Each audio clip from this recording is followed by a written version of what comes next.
Third speaker is Karthik S. Joshi. Now, Karthik Joshi is a research scholar whose interests are in the mathematics of quantum physics and specifically its applications in statistical processes. He has an MSc degree with teaching experience, teaching maths to BTech and MTech students at PES University, Bangalore.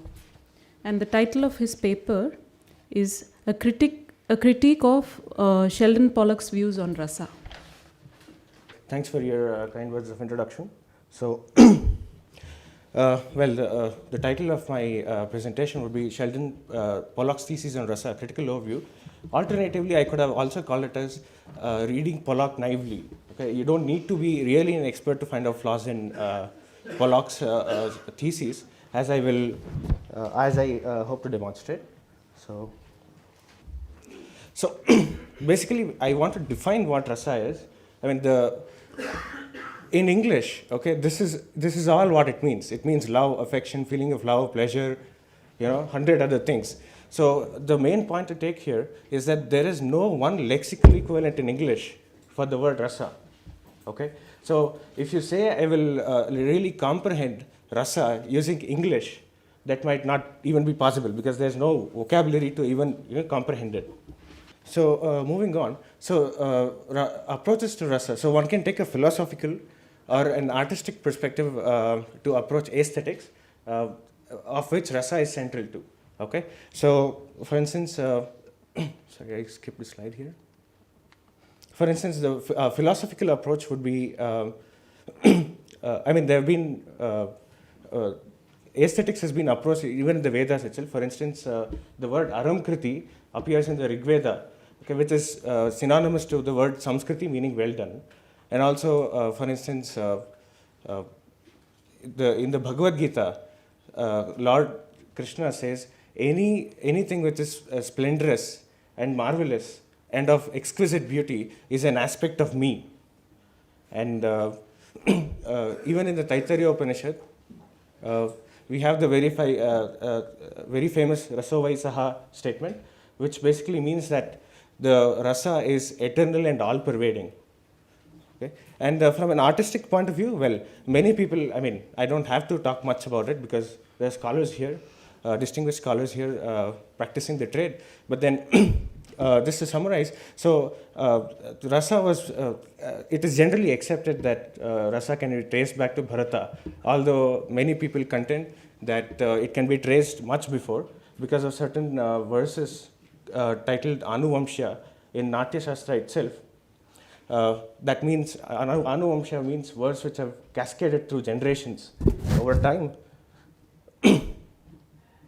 Yeah, so these would be the, so I adopt the following approach to counter Pollock's arguments. So I would want to recognize the context, interpret his arguments, because as the speakers before me have mentioned, his language is not really conducive for pleasure reading as such.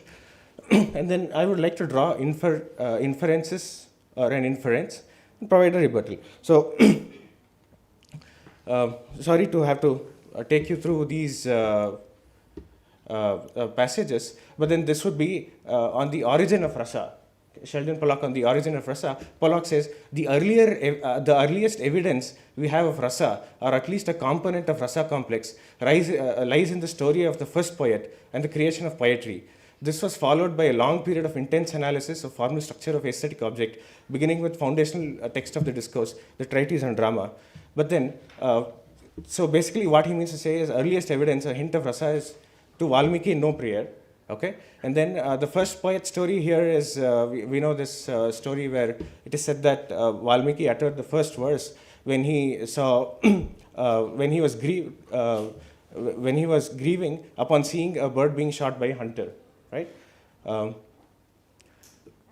a rebuttal for that would be the following. So there is a mention of Navarasas in the Ramayana itself.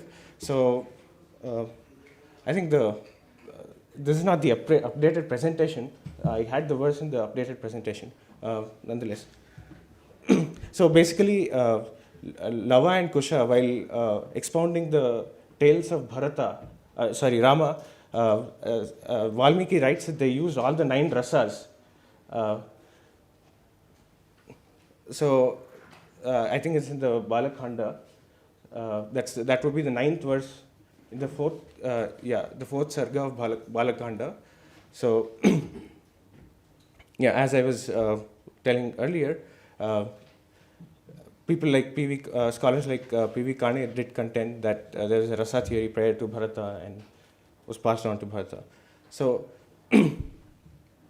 Pollock now says, we have also witnessed him confessing in the video the same thing.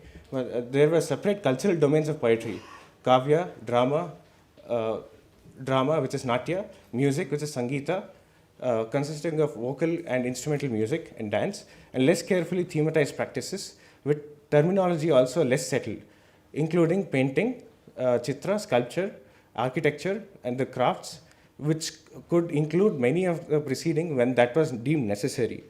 Well, what does he mean to say? So he means to say that the Indian system envisaged only disjoint spheres of arts like poetry, drama, music, etc. There's no, there is no, for instance, what he means to say is there is no music in drama, or there is no dance in drama, things like that. And then he also says it also provided for no common underlying paradigm in which all these forms can be dealt with. And then he adds in the same breath, you should, if you would have noticed, that there is no single word, there was no common term at all. And then he says, and the craft kala, which could include many of the preceding when it was deemed necessary. So in the same breath, he's saying one thing cannot happen with, there's no common term at all. And then he's saying, well, here's a common term. Okay? So, kala actually inclusively refers to all arts. For instance, if you look at the usage of the word kala itself, the word kalavat, okay, means a word who is well versed in the arts. Otherwise, we should have had words only for a person who is expert in a particular dance form or in a particular form of music. But then we have a very generic term here called kalavat. Okay, for instance, Krishna is believed to be an expert on Chaturshashti kala forms. Okay. Pollock says, well, there is now widespread agreement that the origin of what we recognize as Western aesthetics have something centrally to do with the coming of Western modernity. In eyes of Max Weber, the leading exegete of that historical rupture, art in pre-modernity everywhere was completely subordinated to the religious sphere only with the growth of rationalization of life that defines modernity. Well, so he's meaning to say that Western aesthetics was born with Western modernity. And he basically shoots over the shoulders of Max Weber, stating that aesthetics before the advent of Western modernity in all places was limited to religious spheres only. And many non-philosophical works, many works which have no philosophical undertones whatsoever can be found. For instance, Gatha Saptashati, which is dated to 200 BCE and 200 CE. There's so it's a collection of about 700 verses solely based on Shringara. Okay, and then Muchakatika also serves as another example. This work is based on Shringara and Hasya. And Pollock says the poet's emotion becomes a vestigial question, found only in type of literature containing not rasa, but only emotion, given that the feelings involved, desire for God, for example, are excluded by the canonical definition of rasa and hence can never develop into it. So, what he basically seemed to say is work that contains only emotion cannot contain rasa, as it would contradict the canonical definition of rasa, and the poet's emotion does not matter at all. So, to rebut his argument, we go back to the Rasa Sutra, which basically says that rasa is produced by a combination of determinants, consequences, and evanescent emotions. So, there might be many moods which a particular work of art may instill, but the one which stabilizes and stays on, which becomes a permanent mood, would be the rasa. Dominant emotion. Okay, the sthayi bhava would be the rasa, and it would induce the rasa experience. an artist experiences emotion while creating art, hence experiences rasa. So this is kind of obvious. So if you tell me that a poet or a dramatist is like a machine without experiencing any emotion while creating art, that simply is outright absurd and illogical. They are people after all. And then art is not experiencing rasa implies extracting more information than is. And this is one open question I'll leave to the audience. So this is like saying, I have written a 2-page document, but then when I copy it or transfer it somebody over email, let's say, he receives a 10-page document with more information in it. It would be akin to that. Okay, so this is also interesting from an information theory point of view as well. So the final ingredient for the manifestation of rasa in the work as a whole, be it a drama or whatever, is the measured use of figures of speech. However, great may be the poet's challenge for them. For a talented poet can sometimes become so involved in composing figures that he produces his composition without any regard to the position of rasa. I offer this advice because we actually do find poets so filled with rasa of creating figures that they completely disregard the basic rasa of their composition. So, I mean, this is very, very mystic and probably even self-contradictory. So, basically, he means to say that an artist might get too engrossed in the creation of rasa, so much so that he might completely disregard rasa. Well, this state of being too engrossed itself is rasanubhava, or experience of rasa. I'm sure any artist worth his or her salt will be able to stand and second me on this. An example would be a musician who would be so engrossed that he does not care for the music at all. It comes naturally. I think the technical term for it is manodharma. And pretty much rules are internalized in this state. It's so in me that I don't have to put a conscious effort to bring it out.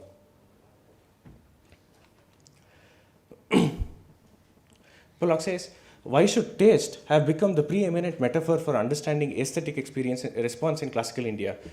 Curiously, this is something our authorities never care to argue on philosophical grounds. Well, he means to say Indian scholars never presented an argument as to why rasa is central to understanding Indian idea of aesthetics. So, as I did discuss before, rasa does get a philosophical treatment. So, rasa becomes central and it leads to Satchidananda, the eternal state, eternal bliss, okay, and the ultimate reality. And incidentally, what is also very fascinating is many schools of Indian thought have discussed some amount of aesthetics, and all of them seem to agree on one point, that it does lead to Satchidananda. Okay. And Pollock further says, I understand rasa as a historical form of thought. However, as I try to enable the reader to do, is to confront a theory clearly contingent on a modern worldview and understanding of literary art. So, basically, he's trying to say that comprehending Indian aesthetics will require a non-modern worldview. Okay, so, or in other words, rasa is primitive. The rasa theory is crude and primitive. Okay, so I thought I'll give back to him in his own language using Western logic. So what we can do is we can construct a set of emotions. Okay, and then we define basis emotions. Okay, emotions on which you can. These are basically emotions which support all other shades of emotions. Okay, and then for instance, navarasas form a basis set. Okay, this is time tested. This is all empirical. Okay. And then what I can do is basically have a mapping from a work of art to a rasa, or this would be an array of emotion as I will show later. So the A's of I's here stand for artworks, okay, and R of I's here stand for vector of emotions, if you will. So what is that? Well, in general, you can have any Ri of this form, some coefficient times some emotion, okay. And AIs generally belong to this, it's between 0 and 1, and it should also be normalized, obviously. Otherwise, I don't know how to interpret, for instance, 300 units of rasa, of hasya or something. Right? So this basically builds in the concept of percentage, or relative rasa kind of thing. This normalization condition, and then R maps artworks to convex combination of basis vectors. I mean, yeah. So as I've explained earlier, it's a convex combination. Yeah. Rasa would be the emotion with the highest coefficient. So here you have many AIs, right? So the largest AI, okay, the emotion corresponding to the largest coefficient would be the dominant emotion, and hence would be the rasa. So I can form a rasa theory from this. My first axiom in the theory would be the operation plus here is the incoherent addition. Okay, just like you can imagine if you know vectors, so you have different components of a vectors, and the basis emotions here are like those components, and I use plus here to denote incoherent addition. Okay, and axiom 2 is every emotion and hence rasa can be represented in an elementary fashion. What I mean to say by elementary here is that you can represent it always using this form. Okay. I'd like to prove a theorem here. Uncomputable rasas exist. For example, there are rasas for which you cannot compute these coefficients. Okay, and the proof is very simple. In fact, it's a one-line proof. Number of rasas are greater than the number of Turing machines. So imagine there is a computer, okay, to compute rasa. Okay, there you can only have countable number of such computers, countably infinite number of such computers, even if you were to build an infinite number of computers. Okay, but these are real numbers. The coefficient here are real numbers. They belong to a higher cardinality. Okay, while the number of Turing machines belong to Aleph naught, the coefficient of the rasas belong to Aleph 1. Okay, the real cardinality of the continuum. And hence, even for every rasa you dedicate a computer, you will not simply have enough computer to compute all the rasas. So uncomputable rasas exist.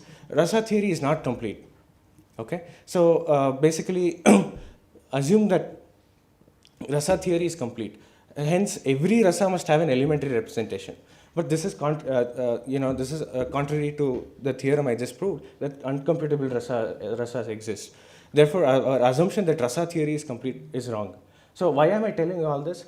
Because this is one form of Gödel. This is a Gödel-like theorem in rasa. So basically, what Gödel theorem says is that if you have a effective, complete, and a rich theory, it is bound to have certain incompleteness. Okay, and this is basically an incomplete. Completeness is what I'm proving. Okay, so basically. This can only hold if a theory is as sophisticated as number theory or arithmetic. Okay, so I will rest my case here. I'll leave it to the audience to decipher if rasa theory is actually primitive or not. Okay, and then so in summary, we just reviewed rasa theory. We showed Pollock's works prima facie warrants a closer examination. We also showed that we developed rather a framework to approach rasa theory from a modern logic point of view and showed that it's not primitive in any sense of the word primitive. Okay.